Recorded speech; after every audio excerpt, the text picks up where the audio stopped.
Assalamualaikum warahmatullahi wabarakatuh. Di video kali ini kita akan belajar menggali informasi dalam buku fiksi dan non-fiksi. Materi kelas 8 semester 2. Sebelum kita masuk pada pembahasan, kita harus tahu dulu apa itu buku fiksi dan apa itu buku non-fiksi. Berikut penjelasannya. Fiksi artinya tidak berdasarkan pada kenyataan. Fiksi bisa juga dikatakan imajinatif. Jadi, buku fiksi adalah karya penulis yang di dalamnya terdapat cerita yang imajinatif, tidak sesuai kenyataan, dan tidak bisa dibuktikan. Biasanya tokoh, watak tokoh, konflik, alur, latar yang terdapat pada cerita merupakan imajinasi pengarang. Jadi, isi dari buku fiksi dapat berbeda interpretasinya antara satu pembaca dengan pembaca lainnya. Contoh buku fiksi seperti novel, kumpulan puisi, kumpulan cerpen, dan kumpulan drama. Sedangkan buku non-fiksi artinya berdasarkan kenyataan, fakta, realita, atau hal-hal yang benar-benar terjadi. Jadi, buku non-fiksi adalah karya penulis yang di dalamnya terdapat sesuatu yang nyata. Apa yang dituliskan memang sudah terjadi. Contoh buku non-fiksi adalah buku pengetahuan, skripsi, tesis, buku ilmiah, buku pelajaran, ensiklopedia, kamus, dan lain-lain. Menggali informasi, buku fiksi, dan non-fiksi. Informasi buku adalah bagian penting dari sebuah buku. Buku dapat dikatakan baik jika informasi yang terdapat dalam buku tersebut dapat tersampaikan kepada pembaca dengan baik. Biasanya, untuk mencari informasi dari buku fiksi dan non-fiksi, langkah-langkah yang digunakan tidak ada perbedaan.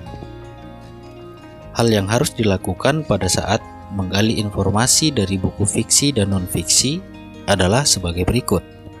Yang pertama yang harus kita lakukan adalah baca judul dengan baik. Di dalam judul, biasanya kita dapat menebak tema buku yang sedang dibaca. Yang kedua, golongkan jenis buku yang sedang dibaca. Buku yang sedang dibaca termasuk buku fiksi atau non-fiksi. Yang ketiga, bacalah buku dengan cermat. Pahami setiap kalimatnya. Yang keempat, tuliskan kata-kata yang sulit dimengerti dan carilah artinya dalam kamus. Yang kelima, buatlah peta pikiran dari setiap bab yang terdapat dalam buku.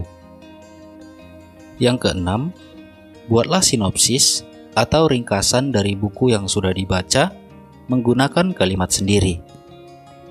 Nah, itu tadi adalah langkah-langkah yang harus kita lakukan dalam menggali informasi buku fiksi dan non-fiksi. Kaidah kebahasaan buku fiksi dan non-fiksi. Yang pertama, kaidah kebahasaannya adalah kalimat fakta. Kalimat fakta adalah sebuah kalimat yang di dalamnya mengandung sebuah informasi berdasarkan kenyataan, benar-benar bisa dibuktikan, dan apa adanya. Contoh, burung cendrawasih adalah burung khas tanah Papua.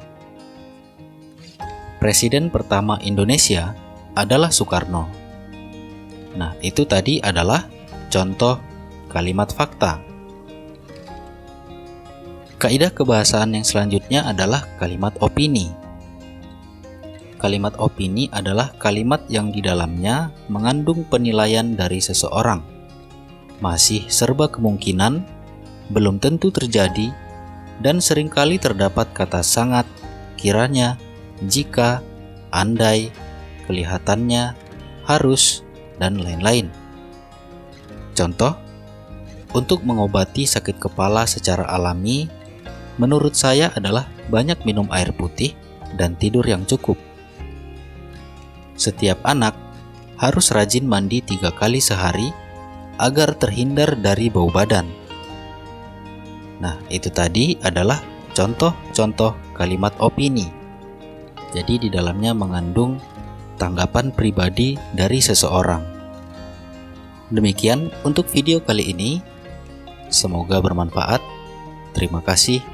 Assalamualaikum warahmatullahi wabarakatuh. Sampai jumpa.